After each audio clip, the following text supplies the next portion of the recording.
السلام علیکم ورحمۃ اللہ وبرکاتہ۔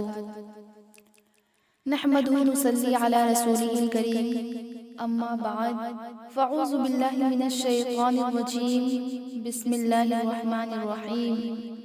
فقد قال اللہ تعالی فی القرآن المجید والفرقان الحمید، او کما قال علیہ الصلاۃ والسلام۔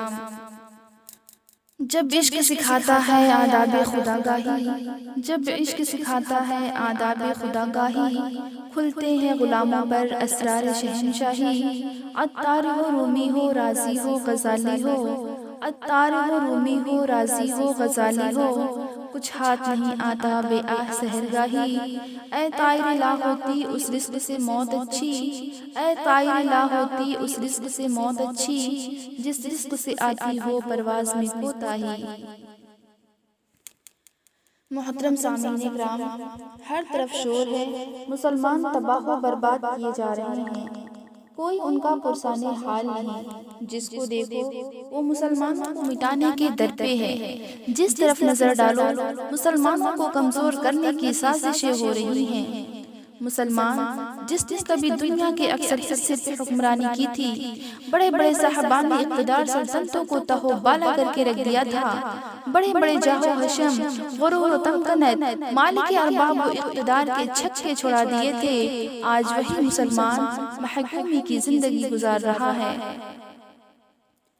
جہاں وہ صاحب اختیار و اقتدار ہے، وہاں بھی دوسروں کے زیر سایہ ہے، دوسروں کی سرپرستی کا محتاج ہے، کتنے حسرت و افسوس کا مقام ہے۔ مسلمان جس نے دریاؤں اور سمندروں پر حکومت کی، مسلمان جس نے صحرا و بیاباں اپنے زیر نگین کیے، مسلمان جس کے حکم کی تابعداری جنگل کے بے زبان جانوروں، مشرق سے مغرب، جنوب سے شمال تک اڑتی ہوئی ہواؤں نے کی۔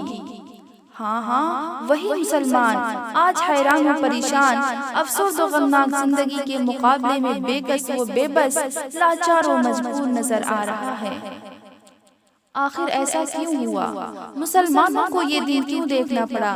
کیا اسباب و عوامل ہیں جنہوں نے مسلمان کے عروج کو زوال سے، اقتدار کو محکومی سے اور عزت و ناموری کو ذلت و خواری سے بدل دیا؟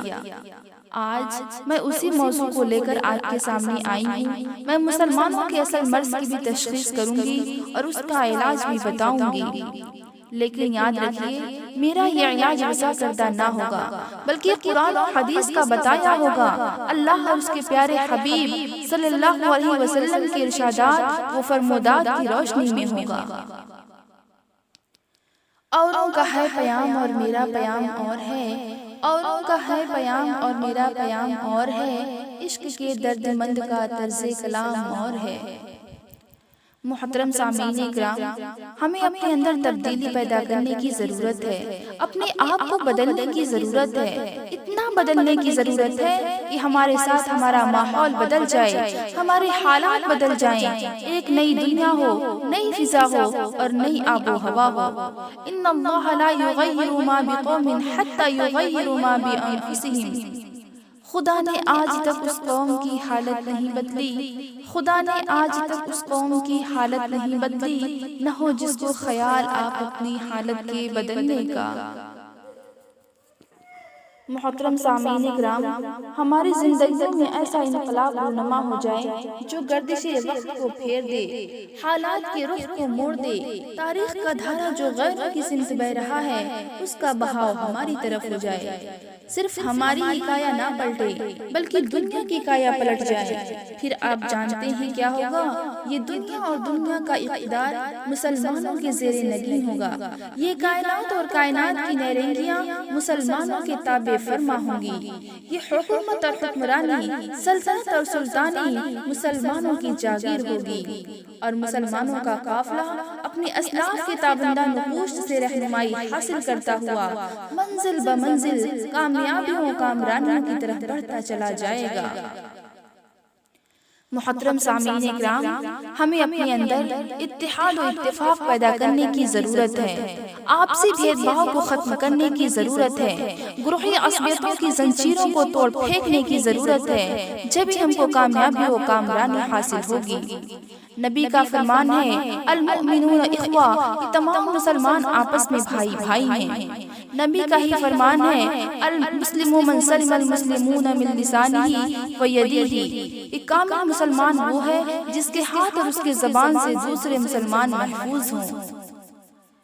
ارشاد باری ہے، وَاعْتَصِمُوا بِحَبْلِ اللَّهِ جَمِيعًا وَلَا تَفَرَّقُوا وَاذْكُرُوا نِعْمَةَ اللَّهِ إِذْ كُنتُمْ أَعْدَاءً فَأَلَّفَ بَيْنَ قُلُوبِكُمْ بِنِعْمَتِهِ إِخْوَانًا، کہ تم سب لوگ اللہ کی رسی کو مضبوطی کے ساتھ پکڑ لو اور تفرقہ بازی نہ کرو، کیونکہ تم سب آپس میں بھائی بھائی ہو۔ محترم سامعین اکرام، نبی کریم صلی اللہ علیہ وسلم عرب کے جس ماحول میں تشریف لائے تھے اس میں بھی اختلافات تھے، لوگ ایک دوسرے کے جانے دشمن تھے، خون کے پیاسے تھے، معمولی باتوں پر خون کی ندیاں بہہ جاتی تھیں اور مدت العمر چلتی رہتی تھی، خاندان کا، قبیلے کا دشمن تھا، لیکن جب انہیں جانے دشمنوں کو اسلام کی دولت ملی تو وہ بھائی بن گئے، ذاتی دشمنی کو فراموش کر دیا اور دینی اخوت کی بنا پر ایک دوسرے کے سچے ہمدرد اور خیرخواہ بن گئے، اور زمانے جاہلیت کی عداوت ایک داستان پارینہ بن کر رہ گئی۔ صحابہ اکرام کا تو یہ حال کہ اسلام لانے کے بعد پشتوں کا جھگڑا منٹوں میں ختم کر دیا، اور ہمارا حال یہ ہے کہ ہم مسلمان کے گھر میں پیدا ہوئے، مسلمان کے گھر میں پلے اور بڑھے، خدا کے فضل و کرم سے اسلام کی دولت پشتہا پشت سے نصیب ہے، مگر ہم ہیں کہ اپنی عداوتوں کو ختم کرنے کے بجائے بڑھاوا دینے میں لگے ہیں، آپسی بھید بھاؤ کو ختم کرنے کے بجائے طول دینا پسند کرتے ہیں، ہم دنیا بھر کے نزاعی چکروں میں مبتلا ہیں اور کسی کو بھی ختم کرنے کی فکر نہیں۔ بتائیے، کیا ان حالات میں ہم آگے بڑھ سکتے ہیں، ترقی کر سکتے ہیں؟ کیا اتحاد و اتفاق کی دولت کے بغیر کوئی قوم باعزت زندگی گزار سکتی ہے؟ محترم دوستوں، ہمیں اپنے اندر اتحاد و اتفاق پیدا کرنے کی ضرورت ہے، آپسی بھید بھاؤ کو ختم کرنے کی ضرورت ہے، آپس میں محبت پیدا کرنے کی ضرورت ہے، جبھی ہم کو کامیابی و کامرانی حاصل ہوگی۔ بتانے رنگ و بو کو توڑ کر ملت میں گم ہو جا، بتانے رنگ و بو کو توڑ کر ملت میں گم ہو جا، نہ ایرانی رہے باقی، نہ تورانی، نہ افغانی۔ نبی کریم صلی اللہ علیہ وسلم آج سے 1400 برس پہلے پیشن گوئی کر دی تھی کہ مسلمانوں پر ایک زمانہ ایسا آئے گا کہ غیر قومیں مسلمانوں کو مٹانے کے لیے ایک دوسرے کو ایسا ہی بلائیں گی جیسے کہ کھانے والا اپنے پیالے کی طرف بلاتا ہے، گویا مسلمانوں کو لقمہ در سمجھ کر ہر ایک اسے ہڑپ کرنے کی کوشش کرے گا۔ صحابہ کرام نے عرض کیا، یا رسول اللہ، شاید اس وقت ہماری تعداد کم ہوگی۔ اللہ کے نبی نے ارشاد فرمایا، نہیں، بلکہ تم اس دن آج کے مقابلے میں کہیں زیادہ تعداد میں ہوگے، لیکن سیلاب کے جھاگ کے مانند بے حیثیت ہوگے۔ اللہ تعالیٰ تمہارے سینوں سے تمہاری ہیبت کو نکال دے گا اور تمہارے سینوں میں وہن پیدا کر دے گا۔ صحابہ کرام نے عرض کیا، یا رسول اللہ، ومل وہن، اے اللہ کے رسول، وہن کیا چیز ہے؟ اللہ کے نبی نے ارشاد فرمایا، حب الدنیا و کراہیت الموت، یعنی کہ وہ لوگ دنیا کو پسند کریں گے اور آخرت کو ناپسند کرنے لگیں گے۔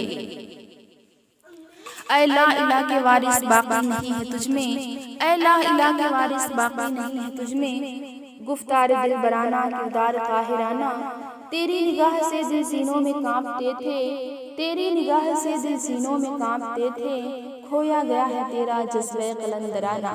وما توفیق الا باللہ۔